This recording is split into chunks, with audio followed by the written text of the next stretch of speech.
To God be the glory.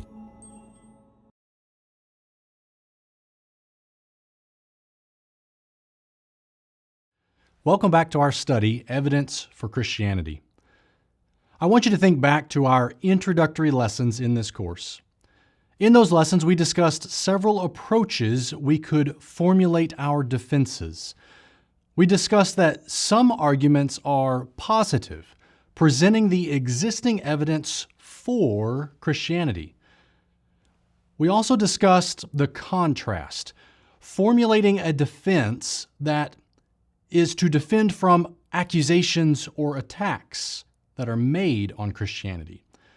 In this class, I want us to work through some simple guidelines in dealing with claims of contradictions in the Bible. We're going to look at 1, principles of interpretation, 2, principles of evaluation, 3, we'll look at a very generic example to see the application of those principles, and then 4, we'll look at some basic biblical examples, again, to work through the process. Number 1, principles of interpretation. The first one is that the Bible writers are innocent until proven guilty. In general, this approach is good to have in all of life, but it is also a principle that applies to the textual critique of ancient documents. If an ancient document has come from a proper origin, first discovered in a reasonable place, it has the consistency matching its particularly claimed time, and it's within its content, has no signs of forgery, then textual critics work from the understanding that it is valid until proven to be false. So much more, we can take this same approach when we consider claims of contradictions within the Bible's text. We spent numerous lessons looking at both internal and external evidences of the Bible's inspiration. And so when claims are made against the Bible's integrity, our first principle of interpretation is to hold the writers innocent. All right. Number 2 is to consider the context. All right? A second principle to consider when evaluating claims of contradiction is to make sure that we are considering the full context. All right? This comes in several levels of depth in evaluating the immediate context of the chapter or the section where the claim is being made against. And then also looking at the larger context of the book itself. But then we also need to consider who is talking. We discussed in earlier lessons that the Bible's inspiration is an umbrella, that whatever is written is accurately recorded for us. But there are passages, such as dialogue, where the conversation truly happened, but not everything in the conversation is true. Let me repeat that. In a dialogue, in a conversation that's recorded, inspiration says that the conversation truly happened, but not everything in the conversation, not everything that is spoken is necessarily true in terms of fact and accuracy. All right, we'll explain a little bit of that later as we go. All right. Number 3, principles of interpretation is contradictions must have no other possibilities. For a contradiction to be true, there must be no possibility that it is an innocent passage, all right? That what the passage says is correct, all right? This isn't saying that we're trying to justify inaccuracies or that we're trying to justify untrue messages, but it is saying that we are holding the Bible innocent until proven guilty.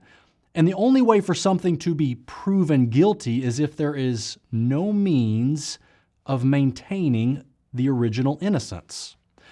Thus, as long as there's an option that abides by all the details, does not contradict one of the known facts, it stays consistent within the context, then really you cannot disprove the possibility, and the innocence is therefore maintained. Now, if we think about principles of evaluation, so we talked about those principles of interpreting a claim or a contradiction, but also interpreting the text accordingly. Principles of evaluation, evaluating this claim of alleged contradiction.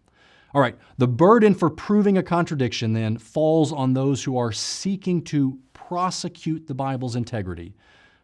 Here are some reasonable questions that must be addressed to prove that a contradiction is true. All right. Number one, is it involving the same person, same place, or same thing? Okay. There's a question of evaluation. Secondly, is it considering the same time period? Are we talking about the same time when a claim is made between two passages or between conflicting statements? A third question is it addressing the same sense? All right, is the meaning of the two passages or the comparison of contrast, are we dealing with the same sense? And then lastly, is it supplementing with complementary details as opposed to contradicting known facts? I want to think about a very generic example, okay? A generic example that we can kind of walk through these basic questions of evaluation. Here's the two statements. John Doe is rich. John Doe is rich. The second statement is John Doe is poor. John Doe is rich. Second statement, John Doe is poor. All right, the question is this a contradiction? And on the surface, it sure seems like it. They look absolutely contradictory. But here's where we need to begin our evaluation. First off, that same person, place, or thing question. Are we dealing with the same person? You know, in these statements, we only have 4 words. John Doe is rich. All right, 4 words to evaluate. If we're given these two statements independently, looking for that contradiction, they can both be valid if we are talking about 2 different John Does. Now, I know that we have a first and a last name being assigned, but there's lots of people in the world with a first and last name that are the same. John Doe. If we're talking about 2 different individuals that have the same name, then these statements aren't necessarily contradictory. They're applying differently because 2 different individuals are being addressed. Okay, well, what if it is the same person? We have now confirmed that both independent statements are referring to the same central individual. Well, our next question is a matter of time. Were these statements made at the same time, or are they applying to the same time? Okay, so here we have both of these statements could be valid if it is the same man, but it's a different time. And an easy example, something to think about, is oftentimes when you are younger, if you're an adult right now, when you are younger in your adulthood, you probably didn't have a lot of money. There probably wasn't much to your name, they would say. And so at that point, early in adulthood, you're poor.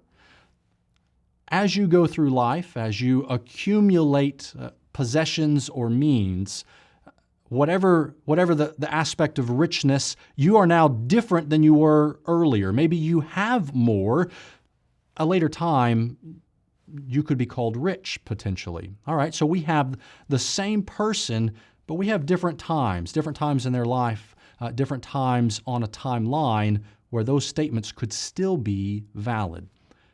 Our next question, though, is what about the same sense? Maybe we are talking about the exact same individual at the exact same time, the same year, the same instance. these two statements could still be valid if we are talking about different senses of the phrase. Think about it like this. What if we were talking and comparing physical and spiritual?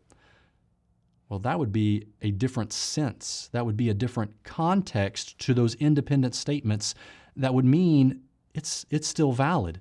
Maybe John Doe is rich physically. Maybe John Doe is poor when it comes to his spiritual status. Reverse it. Maybe John Doe is poor physically, but John Doe, in his heart, in his mind, in his Christianity, is absolutely rich in God's eyes.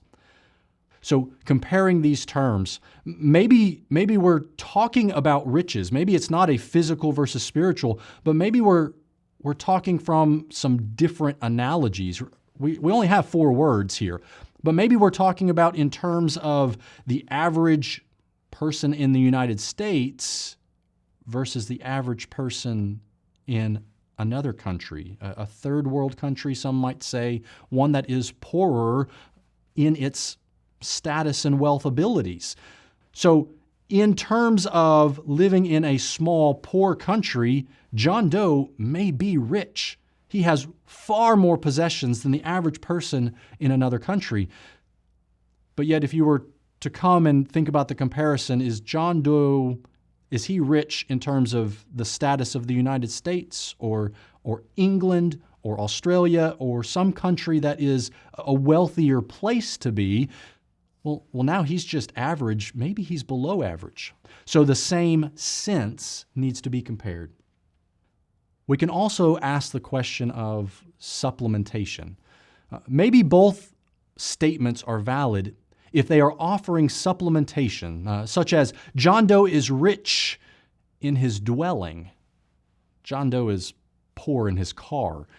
This would kind of mean that John Doe has a nice house. Maybe it's comfortable. It's not a mansion. Maybe it's a comfortable house, and we might say that he's house rich, but his car is breaking down and old, and he might be car poor. Is the rich applying to John Doe in all of his state or status or a component of it? Maybe the statement is trying to supplement some details that you don't know yet. I think you can see from that when you are given a simple statement, sometimes even on the surface, there are additional details that to jump to a conclusion, right, before you have all the facts, before you've considered all of the ramifications, well, that can get you into danger, right? It gets you into a contradictory frame of mind as opposed to the content that you're trying to evaluate. All right. Now let's think about some basic biblical examples, okay? And I admit we are going to present some that are fairly straightforward, okay? There are claims of alleged contradictions that might take more layers to unpack, more things to address or evaluate. But I want to roll through some so that you have a good idea for how they can be approached in your own studies. All right, in the book of Acts chapter 12, starting in the first 2 verses, we find out about one of the disciples of Christ named James. Here's what it says. Now about that time, Herod the king stretched out his hand to harass some from the church.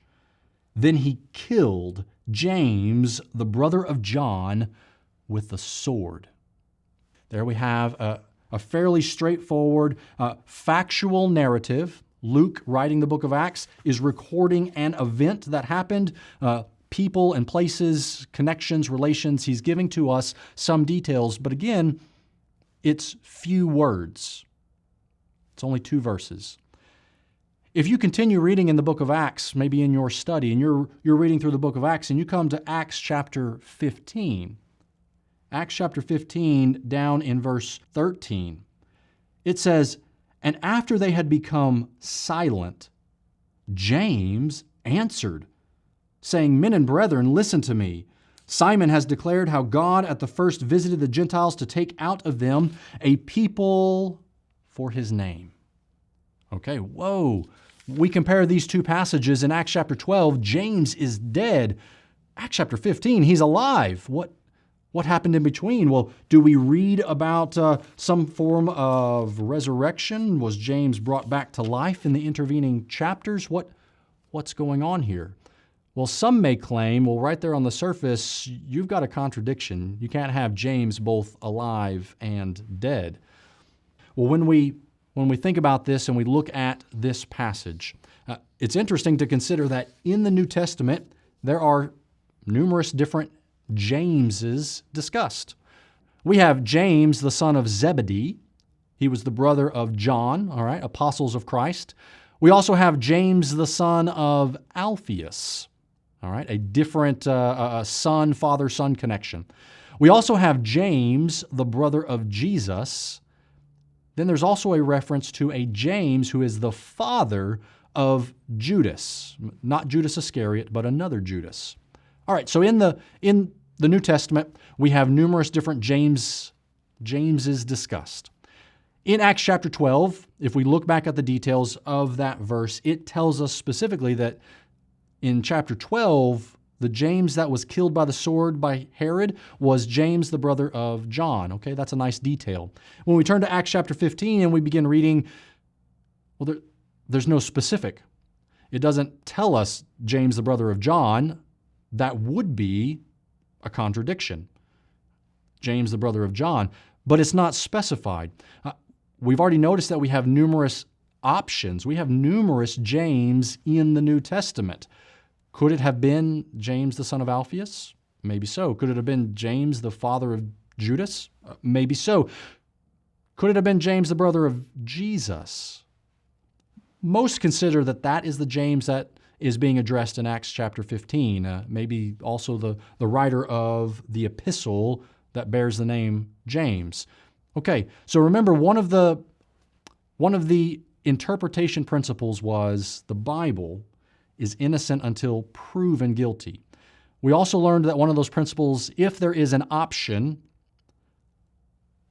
then that option invalidates a contradiction because we don't have all the details. Nothing within the verses are exactly conflicting with each other.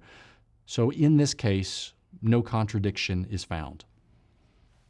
If we move to our second basic biblical example, this one dealing with a consideration of time. We open up our Bibles to the book of Genesis and we read the creation account. And we find in Genesis 1 verse 31 that the creation is described by God at its completion as being very good. Genesis 1:31. Well, you don't make it very many chapters, not even out of the book of Genesis, not even past chapter 7, and all of a sudden the Lord, it says, was sorry that he had made man on the earth.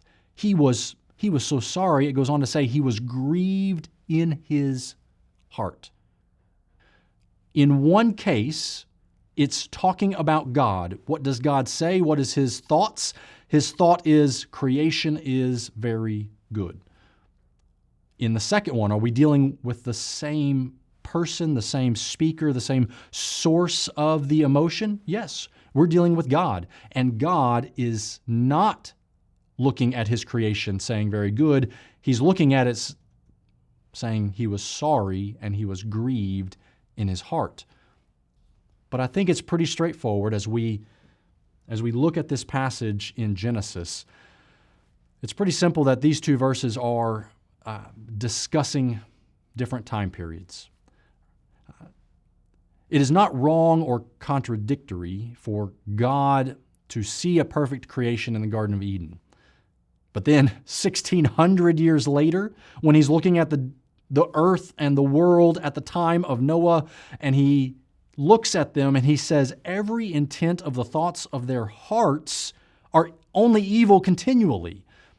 Well, we can understand with that perspective that he had an anguish that was being caused by what he was seeing.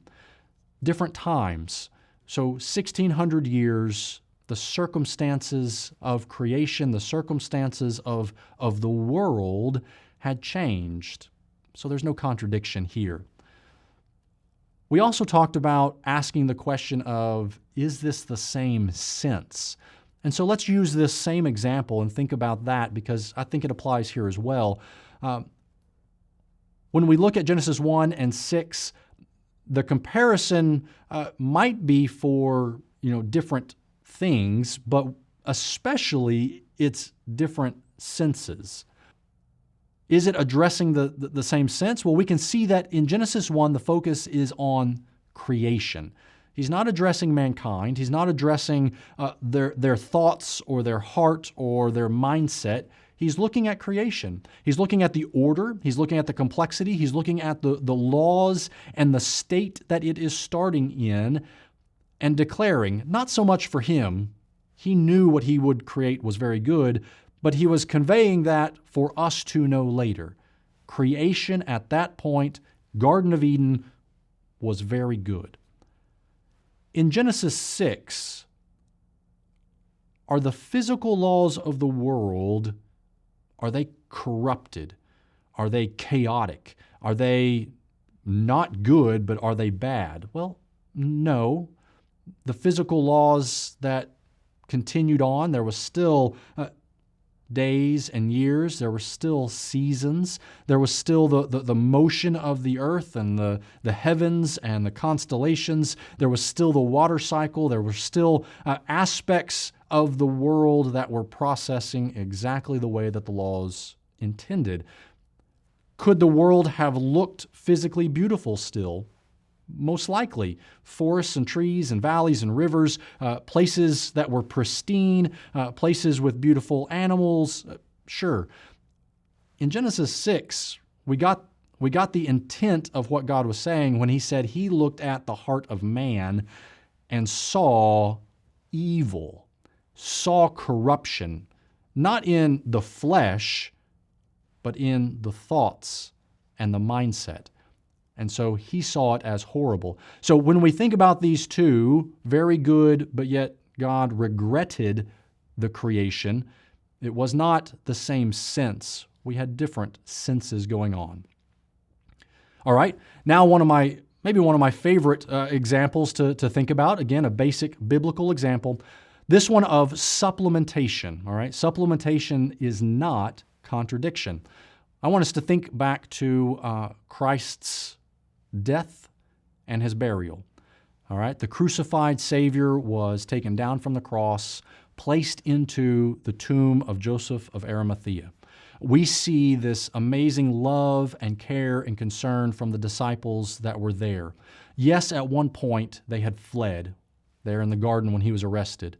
Yes, there was a point where Peter was denying Jesus, denying even knowing him, let alone being the Savior. But we see after the crucifixion, we see this love and care and concern, maybe even at a time that would not have been easy for the disciples, right? Their master had just been brutally killed. But with this care and concern that placed him into the tomb. The women who came to attend and do some of the funeral follow-up rites, all right, the funeral attending to. We find in Matthew chapter 28, verse 1, it tells us that Mary Magdalene and the other Mary went to the tomb. The Gospel of Matthew carries that out. Mentions to us these two ladies, these two women. In Mark chapter 16, verse 1, it tells us that Mary Magdalene, Mary the mother of James, and Salome, that these three women went to the tomb. Okay, well, we have a correspondence, Mary Magdalene. Matthew says the other Mary. Mark says Mary the mother of James. Could those be a correspondence? Very likely. But then Mark throws in another name. We haven't seen this name in this event. Are we dealing with the same time? Yes, the death of Christ. Are we dealing with the same sense? Yes, they're moving and heading towards the tomb.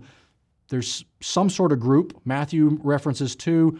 Mark mentions 3. 2 and 3, well, those aren't the same. Well, but Mark is not contradicting a fact of Matthew. Okay, well, let's bring in Luke and see if Luke can clear up the situation. Luke 24, verse 10, Mary Magdalene, Mary the mother of James, but then the name Joanna and a phrase, and the other women. Okay, so we have got Salome and Joanna in addition to Mary Magdalene, Mary the mother of James, and maybe another lady by just the phrase, and the other Mary. Luke didn't solve the problem. He kind of added more to it. When we turn to John chapter 20, verse 1, John 20 tells us that Mary Magdalene went to the tomb.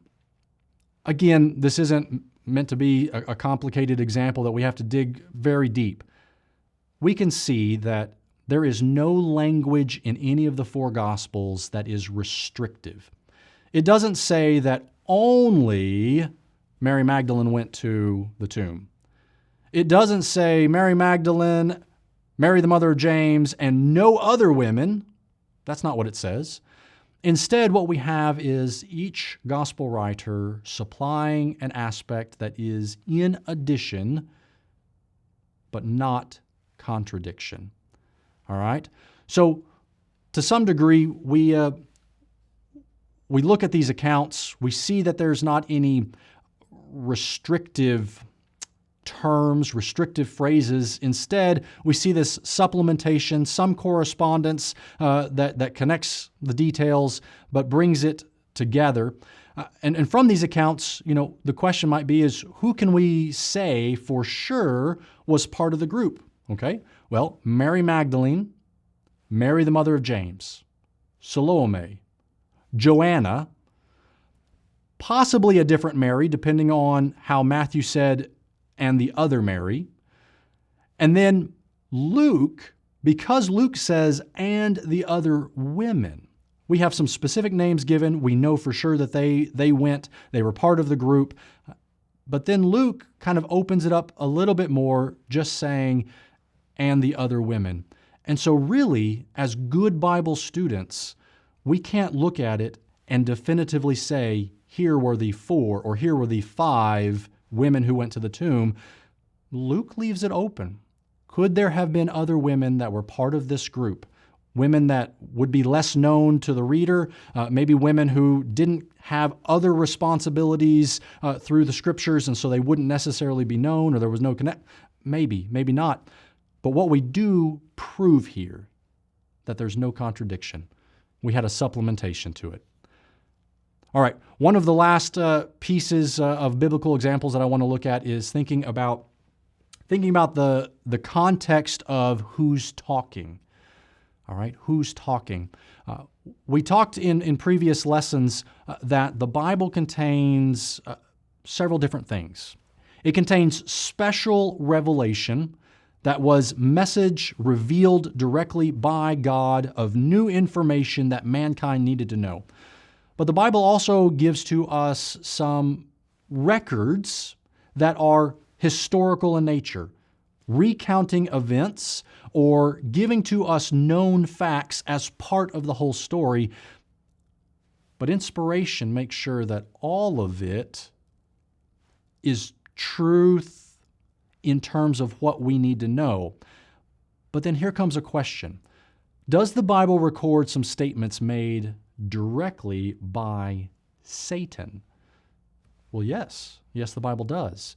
Right there in the first few chapters of Genesis, right? Satan spoke to Eve.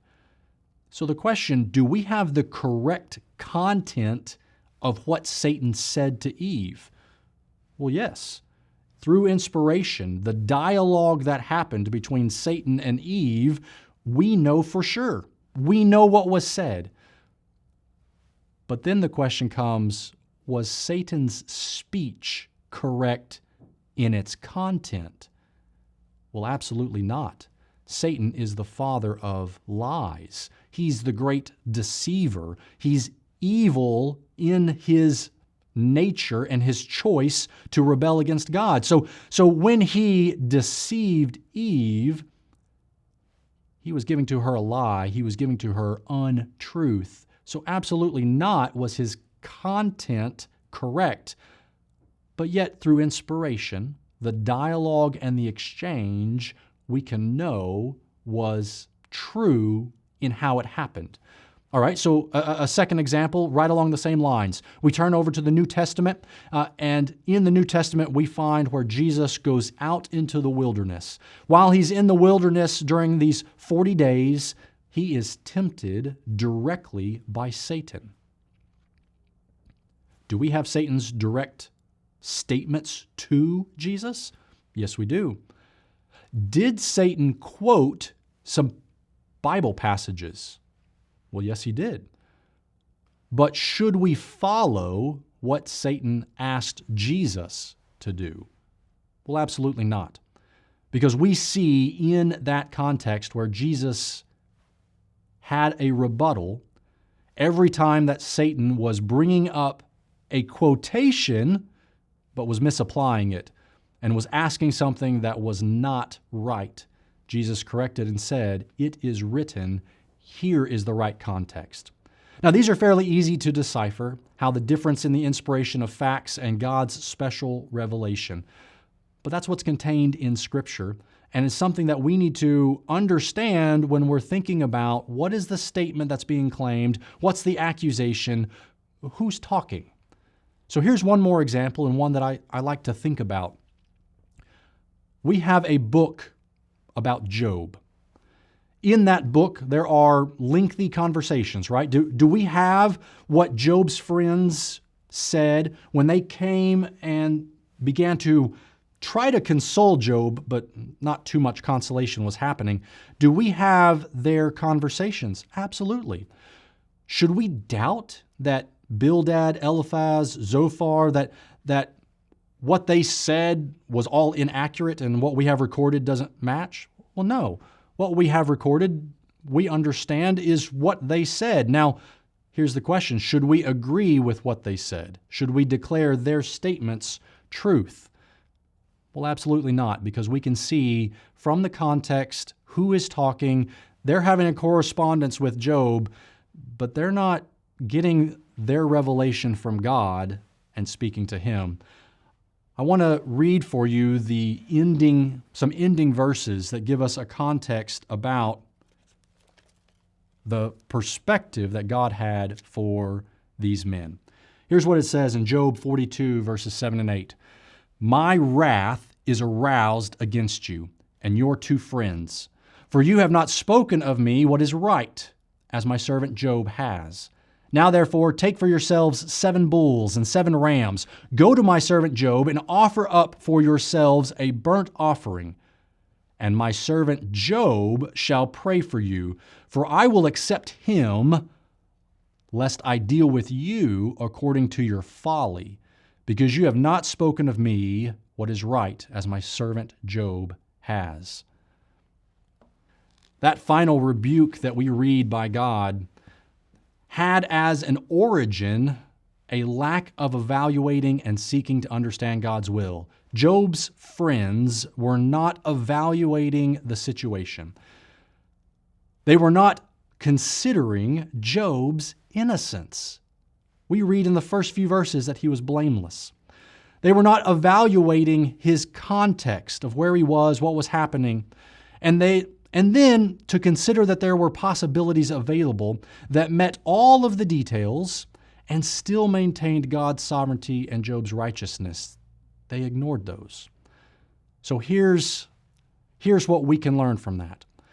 To stop and to evaluate and to use these principles of interpreting, but then also in evaluating, as we fashion our defenses and think about, in a Christian evidence mindset, how can we defend the Bible's inspiration from those who would seek to malign it?